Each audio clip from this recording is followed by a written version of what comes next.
తెలుగుదేశం అదే మరి ఎన్డీఏ మేమందరం 3 పార్టీల కూటమి హామీ ఇస్తున్నాం.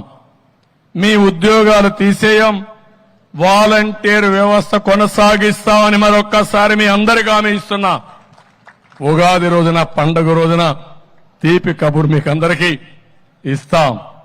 5,000 కాదు, మీకు రాబోయే రోజుల్లో 10,000 రూపాయలు పారితోషికం ఇచ్చే బాధ్యత మాది.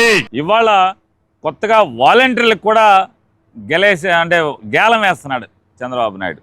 గేలానికి ఎర్రేం పెడుతున్నాడంటే వాలంటీర్లకి నా ప్రభుత్వం రాగానే 10,000 రూపాయలు ఆన్రోర్యం చేస్తాను, 5,000 రూపాయలది అని చెప్పాను. ఎవరయ్యా ఈ చంద్రబాబు నాయుడు 10,000 రూపాయలు చేస్తానన్నదంటే గడిచిన 4.5 సంవత్సరాలుగా ఈ వాలంటీర్లని మానసికంగా క్షోభకు గురి చేసి, ఇవాళ వాలంటీర్లు అందరూ మంచోళ్ళు, వాలంటీర్లకు ఇంటింటికి పెన్షన్ ఇవ్వాలి, వాలంటీర్లు చాలా మంచోళ్ళు, వాళ్ళని కొనసాగిస్తాం, వాలంటీర్లు మేము 10,000 రూపాయలు ఇస్తామని ఈ క్షోభంతా మర్చిపోయారని మీరు అనుకుంటున్నారా?